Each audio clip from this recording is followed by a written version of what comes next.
Olá pessoal, bom dia a todos e todas. Estamos aqui no nosso programa Projeto de Vida, todos os sábados das 10 às 11 horas da manhã, aqui na nossa RCI, sempre ao seu lado. E hoje nós temos aí diversos assuntos bem interessantes, bem legais. Teremos logo a seguir uma entrevista com a Daniela Miari. Ela vai falar sobre vida saudável e dessoma feliz. Dessoma é uma forma técnica de falar desativação de corpo, desativação de veículo, ou seja, é a morte biológica, a morte do corpo biológico. E aí, o que nós vamos discutir? Eu preciso estar saudável para morrer saudável de maneira feliz? Então é um assunto que vai ser discutido aqui com a Daniela, fique no ar. É bom você sempre se situar qual que é a abordagem do nosso programa. O nosso programa, ele é patrocinado, ele é sustentado pela APEX, Associação Internacional da Programação Existencial. É lógico que nós temos todo o apoio aqui da Rádio RCI, né, que acaba acolhendo a gente. E nós temos um princípio de que eu, você, todos nós, não vivemos uma única vez, como diz aquela velha canção que a gente escuta lá, só se viveu uma vez, e a gente percebe que isso não existe. A gente percebe que não existe, por quê? Porque tem muitas pessoas que lembram de outras vidas, tem crianças que, mesmo numa idade muito precoce, acabam falando de vidas anteriores, falam inclusive de famílias. É muito comum, se você pegar lá na internet, até casos na Índia em que a criança ela vai até falar e vai mostrar onde foi a família, onde ela morava. Isso também acontece nos Estados Unidos e em todos os lugares do mundo, né? E é lógico que inculca muita gente, porque não há uma explicação da ciência convencional, que a ciência convencional ela não consegue visualizar, pelo menos por enquanto, processos do além da vida humana, mas já se tem pesquisas, por exemplo, a EQM, a experiência da quase morte, que mostra que temporariamente a pessoa ela sai fora do corpo em situações muito agressivas, acidentes muitas vezes, e ela acaba tendo visões até do processo cirúrgico, da reanimação. Então, são todos casos que a medicina também estuda, mas de uma maneira às vezes muito comedida, né, muito ali, né, no ponto de vista de tentar entender o que está acontecendo, mas ela não dá um aval, não assina embaixo falando não existe então uma vida após a morte biológica. E o que a gente percebe? Que como tem muita gente que tem lembranças de vidas passadas, isso é de alguma maneira para as pessoas que tiveram essas vivências algo real, algo factível. E nós temos um princípio dentro desse programa, é que não acredite em nada, tenha suas próprias experiências, vivencie, busque estudar. Estudar só vai ajudar a todos nós a melhorarmos, inclusive, a nossa saúde. Bem, saindo então desse princípio, nós vamos ter então um debate aqui hoje falando sobre a morte biológica, né? Ou seja, como que a gente deve encarar esse processo. E no início do programa, a gente sempre joga uma pergunta no ar que nós vamos responder lá no final. A pergunta é o seguinte: sobre o processo da evolução, um personagem que vamos denominar aqui, podia ser João, José, qualquer um, com base na sua inteligência evolutiva, ele adotou uma estratégia para aumentar a probabilidade dele ter o que a gente chama de completismo existencial. O que é completismo? Seria você completar tudo aquilo que você se programou para fazer nessa vida humana. E para aumentar essa probabilidade, ele buscou ajudar outras pessoas, outros colegas, para também eles completarem as suas missões, completarem os seus objetivos de vida. Do ponto de vista do estudo da programação existencial, do projeto de vida, qual estratégia ele está fundamentado para fazer esse trabalho? Bem, isso a gente vai discutir lá no final. No início também, no primeiro bloco, sempre temos o momento da autogestão com Caio Polizel e ele dá diversas dicas sobre autogestão. Vamos a essas dicas e já retornamos. Agora, o Momento Autogestão. Olá, ouvintes e assinantes de nossos canais, sejam bem-vindos a mais um Momento Autogestão. Eu sou Caio Polizel e hoje vou falar sobre necessidade de realização. Eu estava fazendo uma organização em minha prateleira de livros e me deparei com um livro de 2017 que eu comprei para minha biblioteca pessoal sobre propósito de vida, mas que por algum motivo eu ainda não tinha lido. Bom, tirando um pouco do caráter de autoajuda que envolve o livro, e vocês que me acompanham aqui no quadro Momento Autogestão, sabem que não considero válida a autoajuda, mas sim o investimento em autoconhecimento, autopesquisa e o autoenfrentamento. De todo modo, eu identifiquei um ponto bem interessante no livro e que fiz um recorte para falar aqui com vocês. O livro do autor Michael Losier, intitulado Propósito da Sua Vida, traz um ponto interessante a se refletir e foi abordado pelo autor do livro como as principais necessidades de realização. O autor comenta que em suas pesquisas identificou que, embora as pessoas queiram conquistar a realização em todas as áreas da vida, ele identifica que 3 delas são as prioritárias: a realização profissional, realização amorosa e realização pessoal. E aqui eu quero fazer uma correlação com 3 das 8 áreas da vida que já falamos várias vezes em nossas conversas aqui no canal. E são as seguintes áreas. Lembra da área intraconsciencial, que envolve todo o contexto da realização pessoal que o autor citou? Vocês lembram da área das inter-relações, interconsciencial? E aí sim pode abarcar a realização amorosa que o professor e autor descreveu no livro. E tem também a área profissional, que é diretamente relacionada à área da profissão e da carreira. Bom, mas o ponto principal que eu desejo evidenciar aqui na nossa conversa refere-se à passagem do livro em que o autor escreve: você precisa estar atento às coisas que fazem com que você se sinta realizado e também às que não fazem, nos diversos contextos em que você vive. Por exemplo, nestas 3 áreas que eu falei há pouco. E ainda ele emenda em sua fala: o que importa é de fato a realização pessoal, ou também podendo entender como o que importa é fazer o que está alinhado com seus propósitos, seus projetos pessoais e, obviamente, a sua proexis. Aqui, claro, uma contribuição que trago à nossa reflexão. Ainda segundo a pesquisa do autor, ele ressalta que são 30 as principais e mais comuns necessidades de realização a serem atendidas pelas pessoas. Necessidades que abordarei logo a seguir em minha fala. No entanto, ao observar tais necessidades, o autor Losier destaca a importância em se enfatizar, entre tantas, as 4 principais necessidades de realização, pois com isso mapeado, facilitará a pessoa nas escolhas e tomadas de decisão, nas mais diversas áreas de sua vida. É a seguinte a lista com as 30 principais necessidades destacadas aqui em ordem alfabética. A lista consta aprovação, atenção, autonomia, aventura.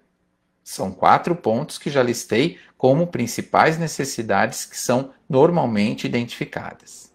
Mas tem também comunidade, conexão, contribuição, o controle como algo muito importante, a criatividade, o desafio, o destaque, a diversão como um ponto fundamental de necessidade de realização, a importância sobre vários aspectos, a inclusão, a individualidade, a influência, a integridade, seja a intimidade ou a justiça, também como pontos fundamentais e principais à necessidade de realização. E podemos ainda enfatizar a liberdade, a liderança, o poder, o prestígio como um ponto importante, o reconhecimento, a satisfação, a segurança como algo importante, a singularidade, o sucesso, a tranquilidade ou a valorização. E aí, você tem clareza de quais são as suas 4 principais necessidades de realização? Se você não conseguiu escolher 4 à medida que eu fui falando, você poderá escutar novamente este quadro no site da Apex, na área de podcasts, ou no seu tocador de música preferido, digitando Momento Autogestão. Muito bem. E agora que você escutou tudo isso, que tal parar e refletir sobre suas necessidades de realização? Boas reflexões e te vejo no próximo Momento Autogestão. Grande abraço e até mais. Tchau, tchau. Você ouviu Momento Autogestão. E aí, pessoal, gostaram da dica? Gostaram desse momento da autogestão? Sempre muito rico. Lembrando que o Caio Polizel, ele organizou um livro com o próprio, que tem esse nome, Autogestão Existencial, e que foi feita uma coletânea ali de pessoas da Apex, da Associação Internacional da Programação Existencial, e é bem detalhado ali, porque ele vai abordar diversas áreas da vida humana. Uma delas é a área, por exemplo, financeira, outra área, a área quanto você cuida do seu corpo, por exemplo, que é um tema, né, relacionado até a matéria de hoje. O outro é quanto de assistência você faz e aí vai. Então são diversas áreas da vida em que você deve olhar com carinho, porque isso vai dar resultado lá na frente, né? A gente cuida agora e com o passar dos anos você vai ver que aquilo dá um resultado, dá uma consistência. Vale a pena de estudar o livro do Caio. Quem quiser acessar é entrar no www.shopcons.com.br. E ali você vai ter diversos livros de acesso e pode receber pelo correio na sua casa, tá bem? Então vamos para um rápido intervalo comercial. No retorno, começaremos aqui com a entrevista com a Daniela Miari, tá bom? Até mais.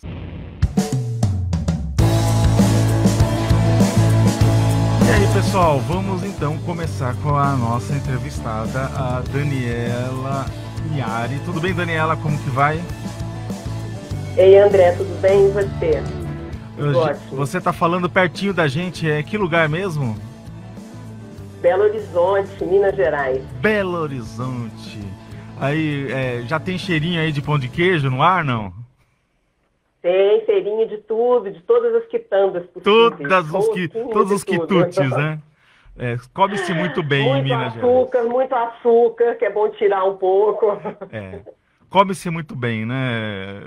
Tem que tomar cuidado. Come-se muito bem.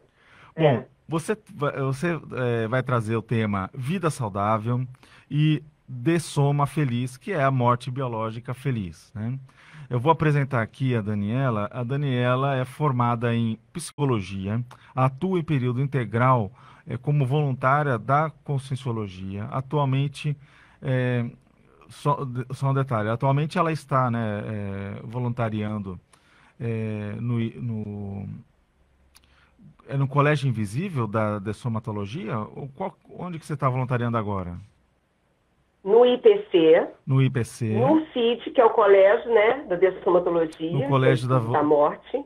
Uhum. E também agora eu entrei na Evolucim. Ah, porque me falaram que você também estava na Evolucim, é isso que eu queria saber. Não está aqui no conteúdo, mas eu achei que você estava. É porque faz muito pouco tempo, André, faz muito pouco tempo, é novo. Certo. Ou seja, você está cuidando de diversas fases da vida, não é isso? É bem interessante. Do começo ao fim. Do começo ao fim. Porque a Evolucim é uma instituição que cuida justamente do processo da evolução desde lá da infância e que tem a ver com os pais dessas crianças também, tem a ver com todo o cuidado que se tem que tomar. E você está estudando também no Colégio de Somatologia, que é justamente o processo do estudo da morte, como se preparar para ela, estar calçado, que é isso que é o tema que você vai estar trazendo, né? Agora, deixa eu colocar aqui, ó, você, além de psicóloga, você é natural de Belo Horizonte, reside lá em Belo Horizonte, começou na Conscienciologia em 90, voluntária desde 94 no IPC, quer dizer que você nunca abandonou a grande mãe, a grande nave que é o IPC, que é uma instituição fora de série, né? A gente não tem nem o que falar. Sem dúvida, sem dúvida. Ok. Mater, né? E aí vamos lá ao processo da entrevista. Por que você resolveu, então, pesquisar esse tema, vida saudável e morte biológica, ou dessoma feliz?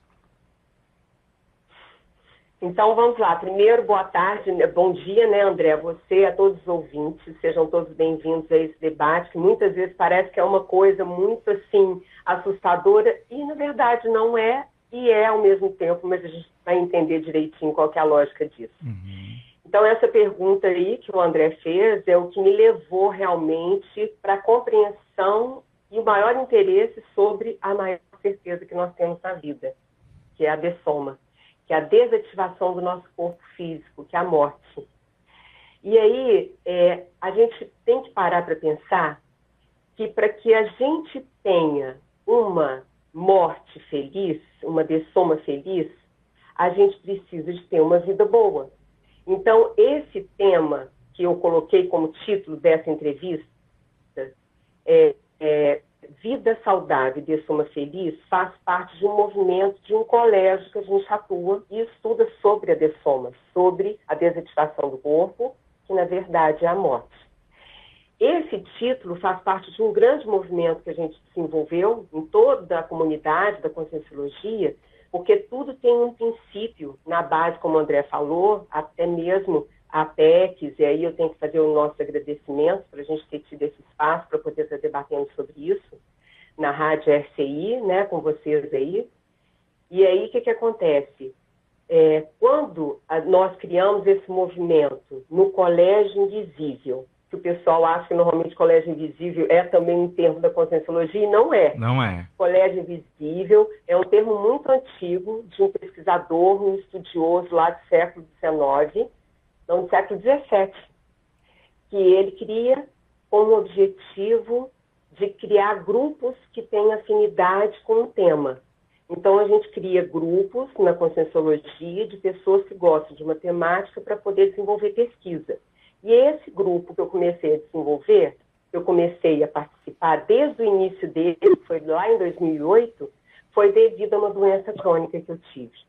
O que acontece? Uma das coisas que mais me marcaram quando eu entrei na Conscienciologia em 94, eu sou de Belo Horizonte, eu fui casada e fui para o interior de Minas, e lá em 1990, no interior de Minas, eu conheci a Conscienciologia.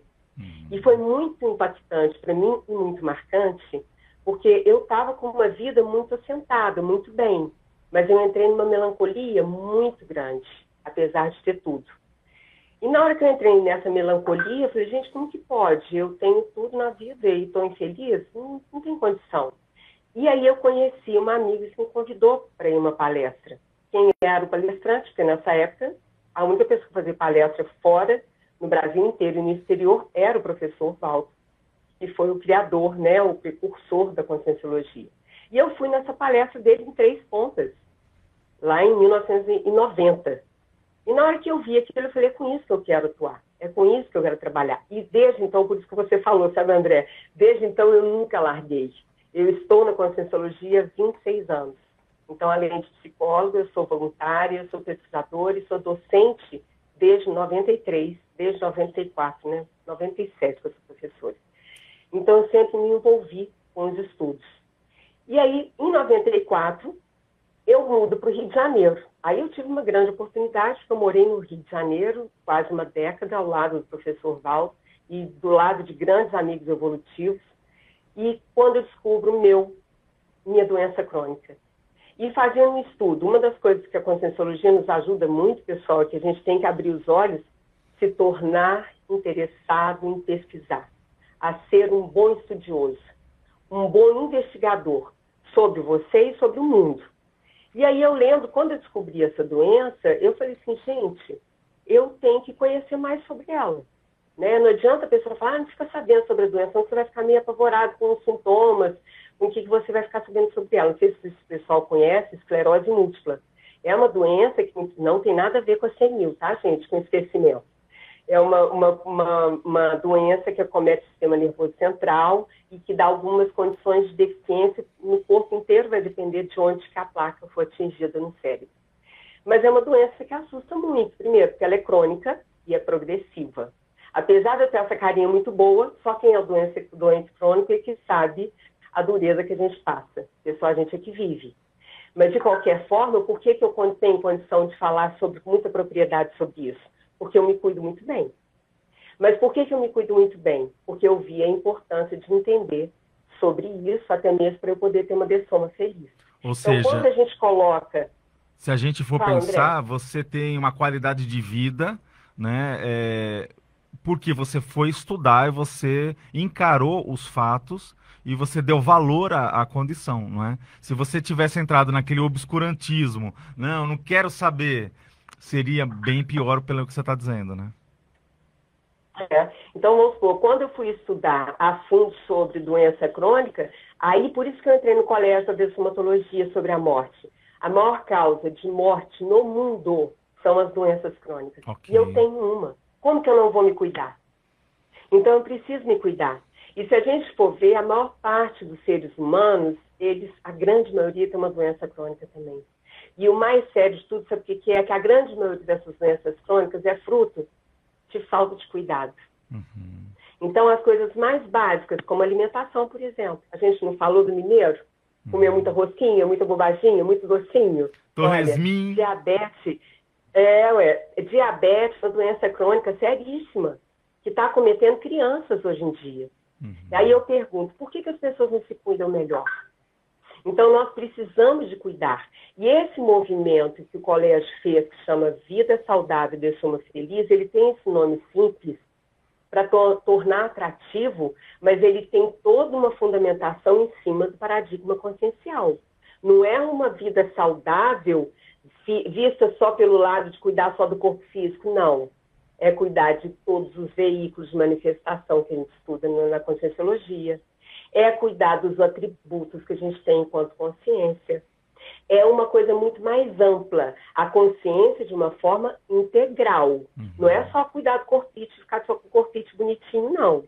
É cuidar muito mais a fundo sobre você enquanto consciência. Pensando na condição das outras vidas, da multidimensionalidade, do processo energético, da assimilação que eu faço quando eu saio para fora de casa.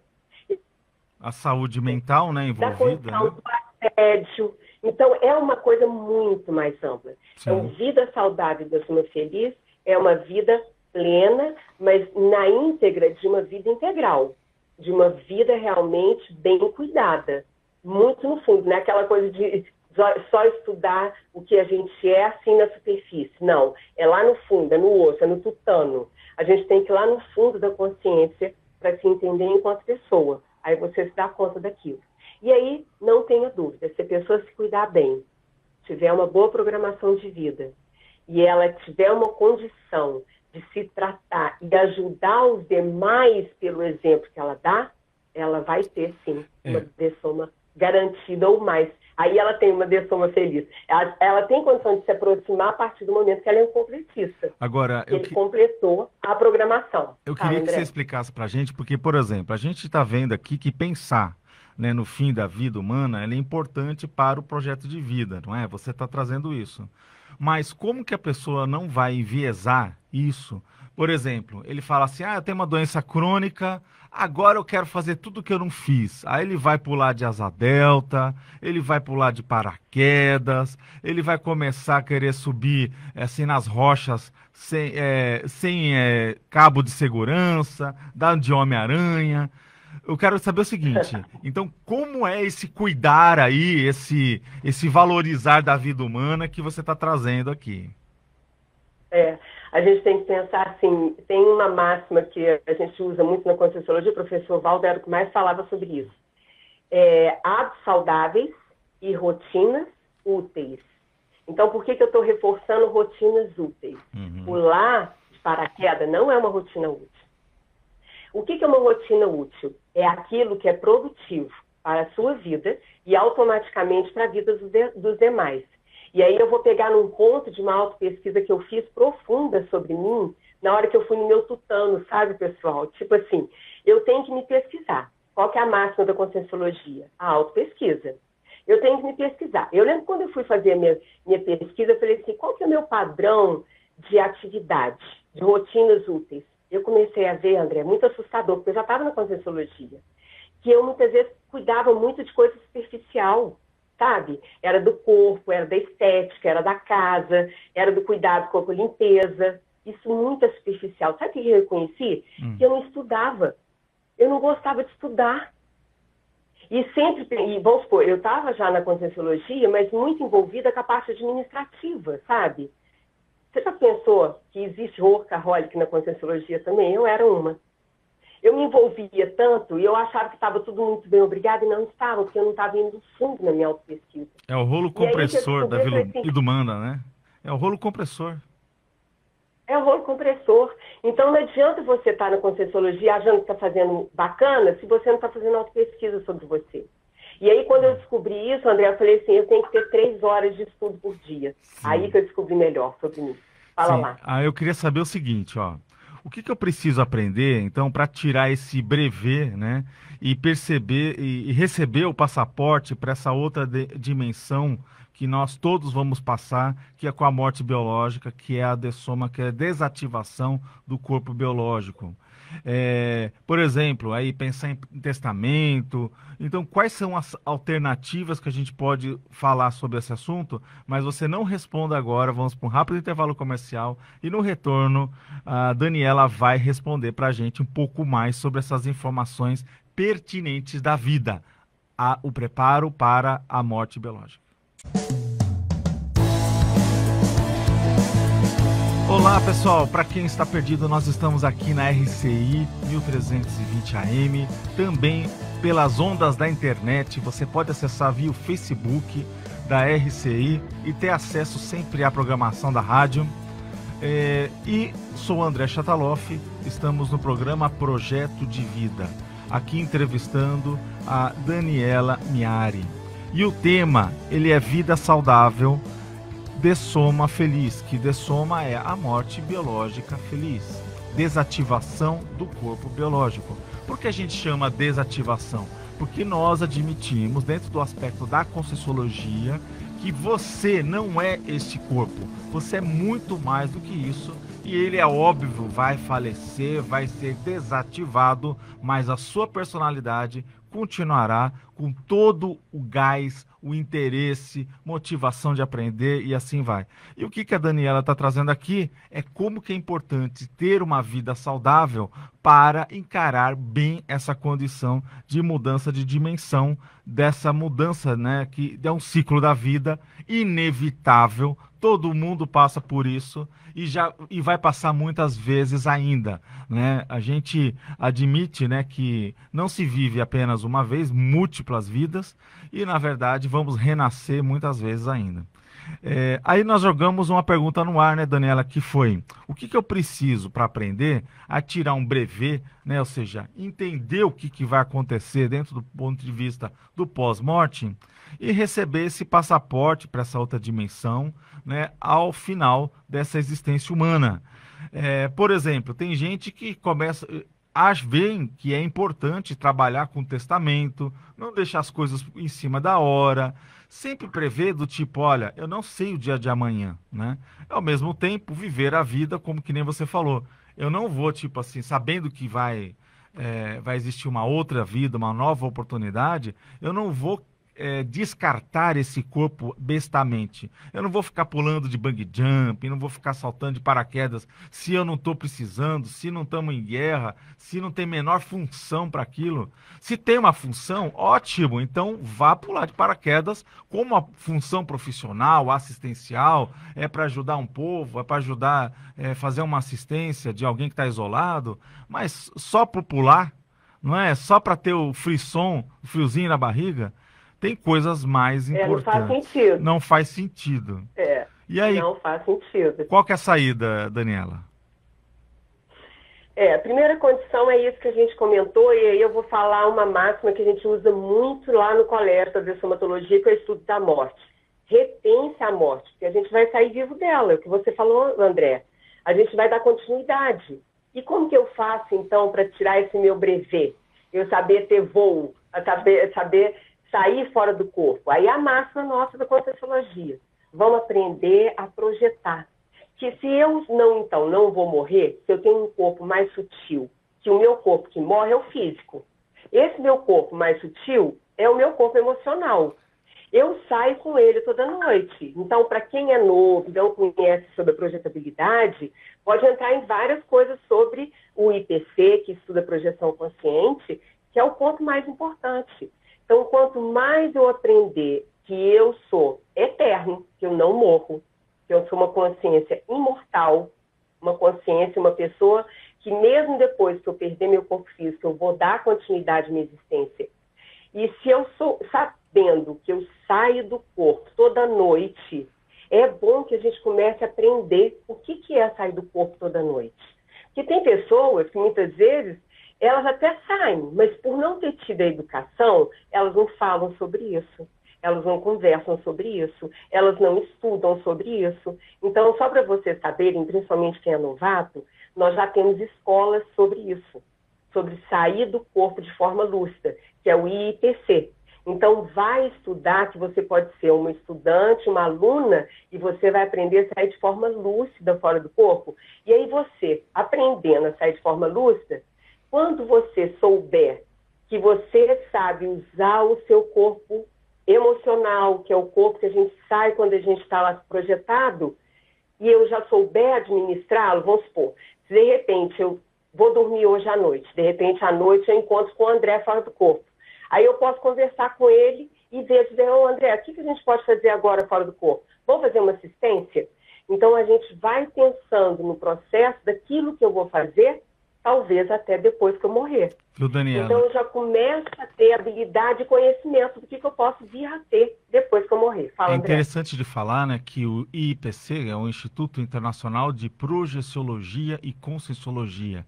Foi fundado em 88 pelo próprio professor Valdo, né, foi uma das primeiras assim grandes instituições conscienciocêntrica, focada na pesquisa da consciência, da projetabilidade lúcida. Projetabilidade, quando você fala, né, Daniela, é a saída fora do corpo humano com lucidez, né, que a gente percebe que existem diversos fenômenos que comprovam isso. Por exemplo, a gente falou aqui a experiência da quase-morte, né, que é muito estudado, que também é considerado um fenômeno projetivo, de projeção, só que a pessoa ela volta para contar, né, é uma experiência traumática, e não precisamos ter essas experiências traumáticas.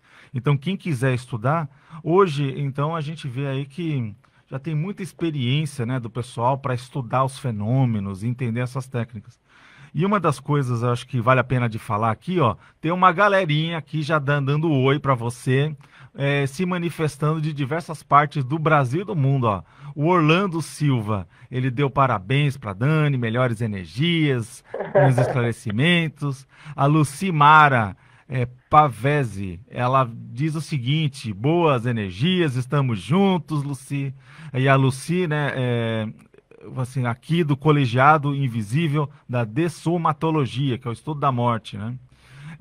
A Nilza Magalhães Schmidt também falou o seguinte: que boa tarde, professora Daniela, boa tarde, André, a todos. Tá falando ali bem pertinho também, que é da Alemanha, tá? Então, quer dizer...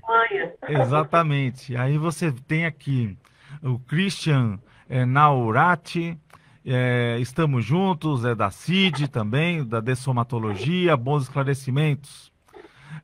A Maria Cristina Mazzini, ela está falando: parabéns, Dani, bom dia, boa tarde, boa noite, ou seja, no online nós estamos em todo o planeta. A Mônica Batista fala: bom dia também, boas energias. Ela está em Boca Raton, pertinho, ali na Flórida, né? E a Regina Sterman, ela diz: parabéns, Daniela, e assim outros mais, curtindo aí a programação. E aproveitando, vendo a seguinte, olha: até quando eu vou continuar igual a maioria, né, da sociedade, evitando de falar sobre o tema morte? A gente percebe, né, Daniela, que é um tema tabu, né, enquanto tem algumas sociedades que até festejam a morte, que tem uma visão, não que a pessoa deseja a morte, é diferente, as pessoas têm que enxergar isso. Não é porque a pessoa estuda a morte, ela admite que existem outras vidas, que ela desperdiça a vida humana. Não tem nada a ver uma coisa com a outra, não é? E aí, justamente, o pessoal quer saber como lidar, então, com o apego, a perda, né, chorar o leite derramado. Como que a gente faz isso? Essa daí é uma das máximas que a gente tem que pensar, porque a nossa sociedade, a gente aprende a ganhar, a construir, a fazer, a desenvolver. E a gente não tem uma educação para aprender a perder. E, na verdade, a gente, desde que nasce, nós estamos perdendo. E aí, como que a gente lida com isso? Então, é sempre para vencer, é sempre para juntar, é sempre para ter cada vez mais. E tem que pensar assim, e a gente vai ter perda o tempo inteiro. A vida inteira. Vamos supor, a criança perde o dente. Não tem negócio do dente desde pequenininha? Não tem essa condição também da gente perder a nossa juventude? Eu vou ficar velha. E quando eu começar a perder as pessoas que eu amo? Olha, a perda mais significativa que a gente vai ter é quando a gente perder o corpo físico. Você está preparado para isso? E agora, como que a gente não se prepara para isso? Por que que a gente não se prepara? É como o André falou, gente, não é que nós vamos ficar pensando na morte a vida inteira, ou vai pensar na perda da vida inteira, mas eu tenho que aprender a lidar com a perda. Porque isso vai ser no mínimo saudável. Eu não preciso esperar que, de repente, ocorra alguma coisa para eu passar por aquilo e realmente acontecer, né? Alguma coisa. Eu preciso realmente me preparar para poder lidar com a perda. E aí, logicamente, a gente tem que pensar assim, eu preciso de ter uma doença crônica para aprender a passar por algumas perdas, ou eu posso criar algumas condições?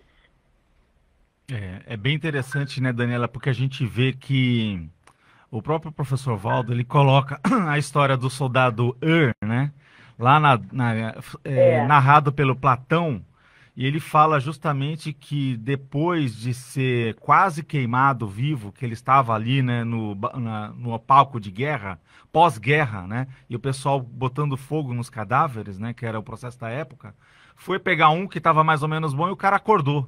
E era justamente esse que ele fala que saiu do corpo, que viu que existia a vida após a morte, etc. E ele fez uma mega reciclagem, até ele quis ser chamado de outro nome, porque ele tinha vergonha do comportamento que ele tinha até então, né, até aquele momento de vida.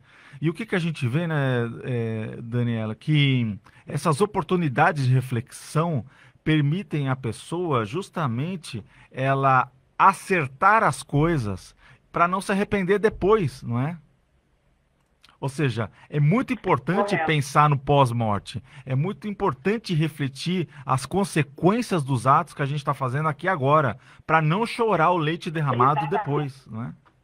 E exatamente isso, André. Vamos supor, como nós sabemos que nós vamos viver depois da morte física, e aí a gente pensar assim, como que eu fiz o meu arranjo para que eu tenha uma vida depois da morte saudável? A gente tem que começar a pensar nisso. Eu deixei alguma coisa desorganizada na minha vida para o outro que ficou vivo arrumar para mim? E aí tem um verbete da Kátia que eu gosto muito, que é o inventário do inversor. Entendeu? Então a pessoa que é um inversor, que é a pessoa que adianta, né? Ele já mexe na condição da organização da vida dele, anterior, não precisa aposentar para começar a cuidar da saúde, da vida dele, mas ele já começa a arrumar desde agora, ele já deixa tudo preparado. Então, ele não vai ter que esperar morrer para deixar tudo mais ou menos traçado e alinhado com a qualidade de vida que ele tem. Então, é importante a pessoa começar a lidar realmente com saber lidar com a perda, seja com a perda da saúde. Eu falo isso de cadeira por causa da minha condição. Não é fácil uma doença crônica, mas a gente não precisa de passar por uma doença crônica para passar por perdas e para aprender a perder. Eu posso, então, começar a pensar assim, quer começar a fazer um exercício de perdas? Pensa numa coisa que você gosta muito e pensa em dar essa coisa que você gosta muito. Abra mão daquilo que tem uma coisa de muito valor para você começar a trabalhar com esse ponto do desapego. Para a gente ter que trabalhar, sabe, porque isso é no mínimo. E aí, na medida que você... Quando eu falo a respeito... Fala. É interessante, né, quando a gente pensa, a gente estava conversando, né, a valorização da oportunidade da vida humana. Existe aquela Uhum. máxima, né, que o objetivo da vida é ajudar uns aos outros. E quando a pessoa ela não aproveitou esse período, não fez reconciliações, não fez ajuste, não falou as coisas para aqueles parentes que gostaria de falar em vida, aí não adianta chegar, ir lá para um centro espírita, querer evocar e falar, não, perdoa, né? Tipo, não era aquilo que eu queria fazer. Meu, o leite já derramou, já transbordou, É isso. já fedeu, né? Ou seja, já azedou, e a gente fala assim, e a pessoa tá chorando ainda. Ou seja, faça as coisas em vida, aproveite a oportunidade, não é? Aproveita, faça as suas reconciliações. Tem alguma coisa mal parada, tenta resolver o mais rápido possível, não perca tempo. Aproveita a oportunidade de estar vivo e faça o melhor que você puder. Não tem fator mais importante para a gente poder levar para outra vida do que a condição da assistência. Porque adquirir coisas materiais, elas são necessárias para a vida humana, mas elas não têm uma importância para depois que a gente for morrer, porque elas vão ficar todas aqui. Então, o que você está construindo que você vai levar para o seu legado depois da morte? Perfeito. O que você está construindo eterno para você, que é o conhecimento e assistência que todo mundo vai lembrar de você. Agora, Daniela. Essa é a coisa mais importante. Agora tem uma questão que quando a gente estuda, até eu imagino que vocês estudam no colégio da dessomatologia, que é o estudo justamente do processo dessa transição da finitude da vida humana. A gente percebe que ou a pessoa ela completou aquilo que ela programou, ou ela não completou, ou ela fez o que tinha que fazer ou não fez. E aí a gente sabe que ninguém é eterno, né? A pessoa não dá para jogar para o futuro, achar que não, tem tempo, ó. Aí daqui a pouco ela vai ver que o corpo vai debilitar, que as coisas vão ficar mais difíceis, porque faz parte da vida humana. E aí o que que acontece? Ele tem que investir no patrimônio da alta evolução, né? E eu queria que você falasse um pouquinho mais sobre isso, mas vamos para um rápido intervalo comercial e já voltamos com a Daniela. Estamos aqui no Projeto de Vida com a Daniela Miari, justamente falando sobre um tema muito importante, justamente hoje, dia do Halloween, né? Ou seja, internacional, né? As bruxas estão soltas, mas na verdade é aquela questão, né? Não existe bruxas, mas que existe, né? Não acredito em bruxas, mas que elas existem, né? Assim, essa que é a frase. Mas basicamente a Daniela, que não é bruxa, né? Ela é uma pessoa do bem, né? Ela tá justamente abrindo os olhos pra gente sobre a morte biológica, sobre essa situação específica e que a gente tem que completar coisas. Então a gente falou aqui, né? Temos que completar coisas que programamos. A gente jogou uma pergunta no ar. Ninguém é eterno. Existe então uma finitude. E o que eu tenho que fazer? Por onde que eu começo? Como manter esse patrimônio atualizado, permanente da minha evolução? Quais serão as possibilidades, Daniela? Vamos pensar no maior exemplo que a gente teve aí, pensando no pessoal que está na Conscienciologia, professor Valdo. Quanto mais velho ele estava, mais produção ele tinha. Parece que é louco, né, André? Porque na verdade a gente vê que na velhice, né, ele acaba produzindo mais, né? Fazer isso, não quero mais nada, não quero fazer mais isso, não quero estudar mais, pra que isso? Já estou velho demais. Presta atenção. O patrimônio consciencial, que é o conhecimento e a assistência, ela é eterna. Quanto mais a gente quiser se aprofundar sobre o conhecimento seu e sobre nossa sociedade, o cosmos, sobre tudo que acontece na nossa sociedade. Imagina, gente, o cosmos é uma coisa tão ampla, o nosso universo, a nossa vida é uma coisa tão ampla, o que não falta são conhecimentos úteis. Não estou falando de bobagem, estou falando de coisas úteis, estou falando de coisas importantes, coisas producentes, produtivas. Quando a gente cria esse patrimônio, ele é eterno. E outra coisa, é o que você vai levar quando você morrer. O corpo vai ser enterrado, a sua mente, que é a sua consciência, vai continuar cheia de informação e muita assistência que você fez. Então, a coisa mais importante para a gente dar uma continuidade saudável é o autoconhecimento, a autoexperimentação, porque não adianta você também só conhecer e não fazer nada com aquilo. Aí a gente vai entrar com as principais inteligências. A comunicativa, que é isso que eu estou aqui fazendo agora com vocês, é dividir com o outro o que você faz para o seu bem, para ajudar o outro também. O parapsiquismo, que então sem parapsiquismo, trabalhar a energia, você não consegue sair lucidamente do corpo e você não vai tirar o proveito sobre isso. E a condição da intelectualidade. Foi o que eu comecei a falar no primeiro bloco do programa. Eu não gostava de estudar, turma.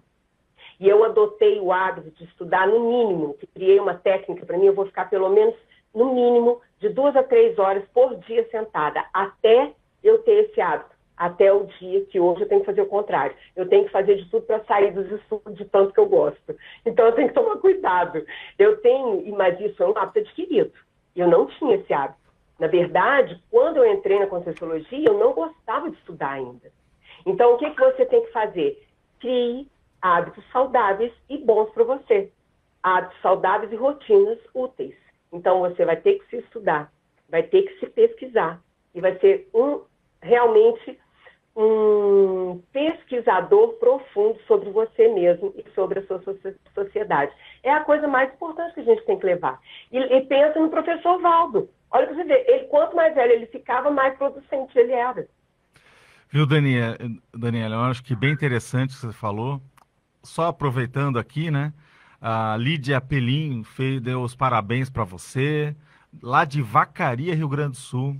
Ou seja, a gente está chegando meio que nos momentos finais, muita gente aqui participando, né, no online, dando informação, dando apoio, né, ao que você está dizendo. Então a gente tá percebendo, né, Daniela, como que é importante estudar sobre o teu tema, sobre o que você está trazendo, e esse colégio invisível, né, da dessomatologia, que é o estudo do descarte do corpo biológico, né, que é a morte humana, que é justamente, todo mundo vai passar por isso, mas que tem muita gente que tem medo, né, tem receio, não, vendam os olhos sobre o assunto. Agora, nesses minutos finais, quais são as dicas, as informações, o que você pode passar para a gente aqui, para dar um recado final? O recado final é a máxima do nosso colégio. Retém-se a morte. Você vai sair vivo dela. Esse é o maior recado. Sabe por quê? Não tem condição. Porque se você pensa que não existe vida depois da morte, depois que você morrer, nós vamos se encontrar. E aí você vai ver que você vai continuar. E aí, o que você vai fazer? Então, repense a morte. Aí eu quero dar um recado, que essa semana agora, esse foi o primeiro evento nosso do nosso colégio. Entendeu? Porque a gente está com uma semana recheada de eventos, seja tertúlia, calepino, várias coisas. Esse movimento Vida Saudável e Dessoa Feliz tem essa máxima de envolver toda a CCCI no esclarecimento sobre a temática daquilo que nós mais temos certeza na vida, que é a morte, que nós vamos dessomar. Então, para a gente ter uma dessoma feliz, vamos ter o conhecimento sobre ela, que é o melhor recado que eu dou para todos vocês. É interessante, né, Daniela, que eu vi com meus olhos, né, assim, aqui numa faculdade de Foz, um senhor de 87 anos estudando psicologia. E aí tinha muita gente que falava, poxa, mas ele vai clinicar, ele vai, de alguma maneira, usar isso tudo. Aí eu falo assim, não importa, ele está crescendo, ele está desenvolvendo, ele está expandindo a mente dele, ele está cada vez ficando uma pessoa melhor. E qual o mal nisso? Isso tem idade? Tem idade para parar de estudar? Uma banana para os outros, não é isso? Pelo contrário. Eu vi de um livrinho aí da Dona Dalva, né? Sempre é tempo. Sempre é tempo. Então, se você está mais velho, se você tem uma doença crônica, a vida vale a pena viver. Não desista. Se conheça e invista em você. Rotinas saudáveis e rotinas úteis. E tenha uma vida saudável que vale a pena. Esse é o melhor recado que a gente tem que dar para todo mundo. E pense fundamentalmente na sua saúde consciencial, na sua saúde integral. Tá bom. Okay? Daniela, agradecemos muito a sua participação, né? Ou seja, foi nós muito importante. Nós é que agradecemos, André. Nós, tanto Daniela como pesquisadora, mas o grupo da Dessomatologia, que está no início da sua semana sobre ela, para poder desdramatizar. Vamos desdramatizar o assunto sobre a morte, que todo mundo vai estar ganhando. É isso daí. Parabéns pelo trabalho e até a próxima, porque a gente sabe que esse tema aqui vai longe, não é? E convide também Uhum. as suas colegas para participarem, que a gente tem essa oportunidade de fazer à distância e vamos participar, vamos pôr a boca no trombone e discutir sobre esse assunto. Então, obrigado, Tá tá bom? ok. Obrigada, André. Obrigada a você e a todo mundo da RCI aí, e da Apex também. Tá bem. Agora, pessoal, vamos para o ProEx no Mundo. Mais uma dica para vocês. Bem-vindos ao Proexis no Mundo. Olá pessoal, eu sou o Diego Lopes e estou aqui hoje para falar um pouquinho para vocês sobre a minha trajetória na Conscienciologia e um pouco do que eu já sei sobre a minha programação existencial. Eu descobri a Conscienciologia em 2010, quando tinha 22 anos, e isso depois de passar a adolescência buscando informações sobre a projeção consciente. Então eu tive alguns fenômenos de projeção consciente no período da adolescência e isso me despertou interesse em pesquisar esse assunto. E aos 22 anos eu descobri no YouTube alguns vídeos do professor Valdo falando sobre esse assunto e desses vídeos foi muito rápido chegar às tertúlias conscienciológicas e das tertúlias chegar até o IPC. E lá no IPC, lá em Curitiba, na cidade onde eu morava, eu comecei a fazer cursos e logo iniciei o voluntariado e a partir disso eu fui cada vez mais me aprofundando e me dedicando à conscienciologia. Tanto que nessa época eu descobri a inversão existencial, que é uma técnica da conscienciologia, a qual eu aplico até hoje, e é um dos principais temas que eu estudo e me dedico. Além disso, eu sou jornalista, sou formado em comunicação social, né? E a comunicação também sempre foi um valor muito importante para mim, em especial a comunicação a partir da escrita. Então, desde que eu conheci a Conscienciologia, eu sempre busquei escrever, sempre busquei produzir artigos de pesquisa, apresentar esses artigos em fóruns, em seminários, em congressos, além de escrever alguns verbetes para a Enciclopédia da Conscienciologia. E também está nos meus planos, aí nos próximos anos, publicar livros sobre esse assunto, porque é um valor para mim levar essas informações, levar esses conteúdos a partir da escrita para as demais pessoas. Além disso, também o próprio parapsiquismo, o contato com a multidimensionalidade sempre foi um valor para mim. Então, experimentar os fenômenos parapsíquicos, fazer esse processo de autoexperimentação, de autopesquisa que a Conscienciologia propõe, sempre foi muito importante para mim.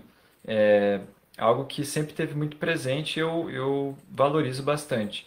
E além disso, além desses dois pilares que eu comentei para vocês, da escrita e da multidimensionalidade, algo que sempre foi muito importante para mim, algo que eu trago desde a adolescência, é uma visão crítica da realidade. Eu gosto de analisar o mundo em que a gente vive com um olhar crítico. E a juventude, em especial, sempre foi um tema importante também desse processo, e até por conta desse interesse em entender a juventude e viver o período da juventude de uma maneira com mais crítica e com autocrítica, né, de maneira mais madura, é que eu acabei me dedicando mais à técnica da inversão existencial. De maneira bem resumida, essa é a minha história até o momento na Conscienciologia. Espero desenvolver muito mais coisas e poder contar muito mais histórias para vocês nos próximos anos. Obrigado, gente! Acabamos de presenciar mais um Proexis no Mundo. O que as pessoas estão fazendo, agregando valor à sua existência. Então, pessoal, gostaram do programa de hoje? Bacana, né? Estar vivo, falar da morte biológica, perceber que tudo isso é um processo de aprendizagem, de evolução. Nós jogamos aquela pergunta no ar justamente falando lá de uma pessoa, né, que ela, devido à inteligência evolutiva, ele acabou adotando uma estratégia de tentar ajudar os outros colegas a completar a sua programação existencial. E com isso, aumentar gente completando as suas missões de vida, realizando o que elas programaram para fazer. A lei da proexologia, a lei justamente do projeto de vida que abarca essa condição, qual que seria? Seria a lei da intercooperatividade. Quer dizer o seguinte, você não precisa ser fominha de falar assim, não, eu vou realizar tudo que eu planejei e os outros que se danem, né? Não, você vai, de alguma maneira, quanto mais gente acertar, quanto mais você conseguir apoiar as outras pessoas, quanto mais você conseguir dar a mão, né? dar apoio para os colegas seus de evolução, os que estão aqui, né, trabalhando com a gente nessa dificuldade da vida humana, nesse estresse da vida humana, mas ajudando a superar, estamos todos ganhando. Gente, muito obrigado pela participação de todos, muita gente aqui participando, né? Tem até o Wilton aqui que está justamente dando parabéns aí a Daniela. Parabéns, Daniela. Parabéns a você, ouvinte, e aproveite o final de semana e sábado que vem tem mais nosso programa Projeto de Vida. Até mais, bom final de semana.